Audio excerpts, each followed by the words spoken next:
पिछले पार्ट में हमने देखा कि राजा के फूल देने से मना करने पर माँ फूल मुहान को अर्पित कर देता है।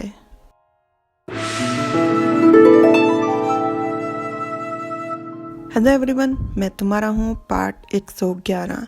माँ के मुहान को फूल अर्पित करने पर दूसरा राजकुमार थोड़ा चिढ़ जाता है और मन में कहता है, बात तो वैसे ये भी सही है, चेंग वांग फई भी एक तरह से आधा राजकुमार ही है, और सबसे बड़ी बात यहाँ पर मौजूद सभी लोगों में से वो सबसे ज्यादा पढ़ा लिखा और ज्ञानी है।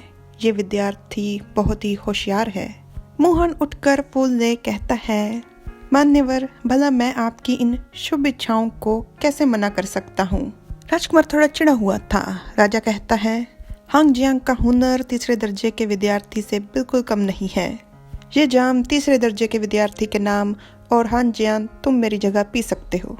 राजकुमार जी महाराज पिता के दासी से गिलास ले पी जाता है और राजकुमार की चिढ़ मुहान की तारीफ सुन दूर हो जाती है और वो खुशी से मन में कहता है, महाराज पिता के इन शब्दों ने जुनकिंग का दर्जा एक बार फिर से बढ़ा दिया। सोचा जाए तो ये सब ठीक ही है।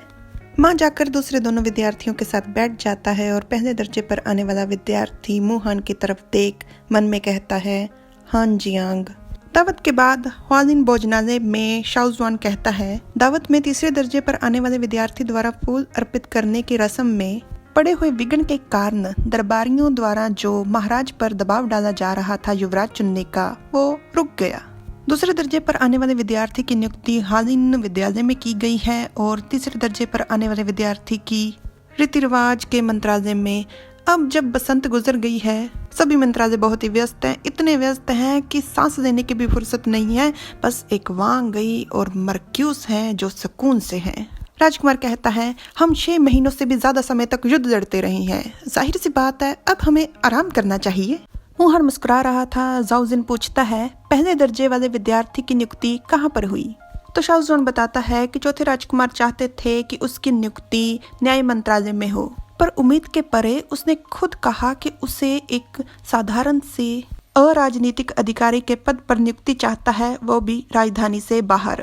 राजकुमार कहता है, चौथे राजकुमार की इतनी हिम्मत कि उसने सीधे तौर पर पहले दर्जे पर आने वाले विद्यार्थी के बारे में कहा। शायद उसे ये था कि दूसरे दोनों उसकी मंशा समझ नहीं पाएंगे कि वो अपने भाइयों को दबाना चाहता है। मोहन कहता है, मौजूदा हालातों में राजधानी के बाहर अधिकारी की नियुक्ति राजधानी के अंदर से बहुत बेहतर है, और मन में कहता है, जैसा उसका स्वभाव है वो पक्का युवराज के पद के लिए होने वाली राजकुमारों की लड़ाई में नहीं पड़ना चाहता।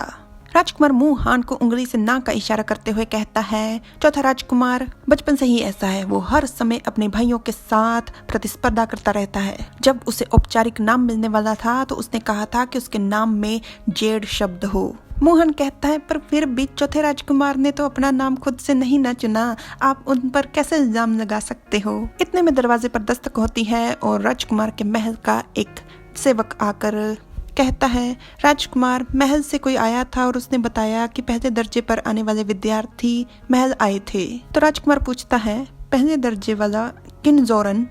तो सेवक कहता है, हाँ, उन्होंने बताया कि वो मर्क्यूस वैन युआन के पुराने मित्र हैं और उनसे मिलने आए थे। तो जब उन्हें पता चला कि मर्क्यूस महल में नहीं है तो वो उठे, थोड़ी देर महल के सामने खड़े रहे और चले गए। राजकुमार मुहान से पूछता है, क्या तुम उसे जानते हो?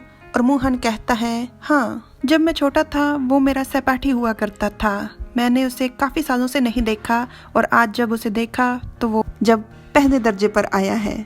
राजकुमार चिंता मुक्त हो गया था और हंसते हुए कहता है, अगर तुम्हारी मुझसे शादी ना हुई होती तो वो कैसे पहले दर्जे पर आ जाता? और मन में कहता है, खुशकिस्मती से वो कोई पूर्व प्रेमी नहीं।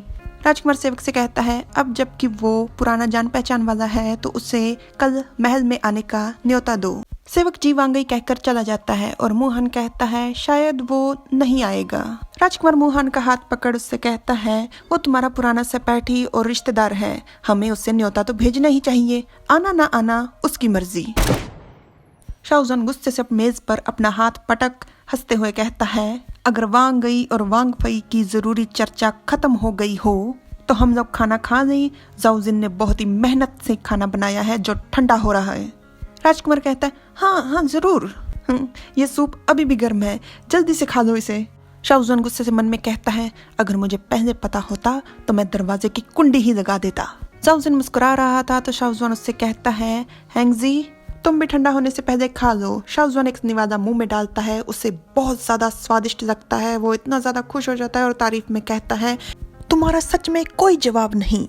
Like, subscribe, comment. Thanks for watching.